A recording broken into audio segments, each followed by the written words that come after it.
এই দিল্লির জয়, আপনারা জানেন কত বছর আমরা দিল্লিতে শাসন ক্ষমতায় নেই, প্রায় 27 বছর, 30 বছর হতে চললো প্রায়। তো 27 বছরের বেশি সময় ধরে আমরা ক্ষমতায় নেই, শিলা দীক্ষিতের আমল থেকে আমরা ক্ষমতায় নেই।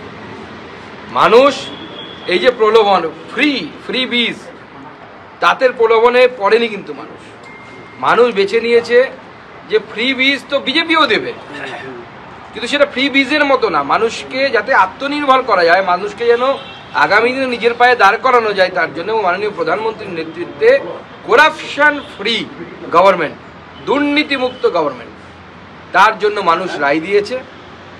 আমি আগে ভবিষ্যৎবাণী করেছিলাম যে অরবিন্দ কেজরিওয়াল হারবে এবং অতসীও হারবে। অরবিন্দ কেজরিওয়াল হেরে গেছেন, অতসীজি একটুর জন্য বেঁচে গেছেন, সামান্য ভোটে বেঁচে গেছেন, এবং মনীষ সিসোদিয়া হেরে গেছেন, প্রত্যেকেই হারছে, এবং অতসীজিও হারতেন, একটু গন্ডগোল হয়েছে, আমি ক্যামেরার সামনে বলছি না কেন হেরে, মানে উনি জিতলেন। কিন্তু আমরা বুঝতে পারছিলাম মানুষের কাছে গিয়ে মানুষ নরেন্দ্র মোদীর উপর ভরসা করছে, নরেন্দ্র মোদীর উপর আস্থা রেখেছে। বিশ্বদীপ বাবু, আপের ক্ষেত্রে ইতিমধ্যেই যে ছবিটা দেখা যাচ্ছে যে সরকারি আধিকারিকদের কাছে চিঠি পৌঁছানো হচ্ছে, আপনারা দ্রুত সচিবালয়ে যান কারণ ডেটাকে সিকিউর করতে হবে, আশঙ্কাটা কিসের?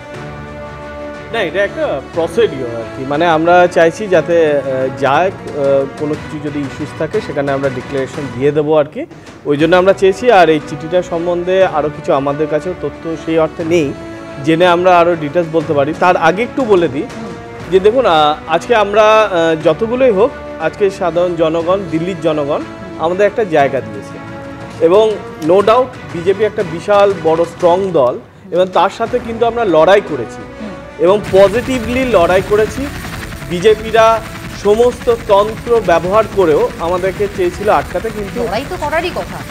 হ্যাঁ, কিন্তু আমরা সেই জায়গায় ক্ষমতায় রয়েছেন, লড়াই করবেন, আমরা লড়াই করেও যাব। এখন আমাদের যে জায়গাটা দিয়েছে আমাদের পার্টির বিরুদ্ধে লড়াইতে বোধহয় মানুষ আপনাদের ভালোভাবে নেয়নি, সদিচ্ছা নিয়ে আপনাদের প্রশ্ন ছিল, এবং দেখুন অতীশী মারলে না, স্বচ্ছ ভাবমূর্তি, তবেই কিন্তু তিনি জয়ী হয়েছেন।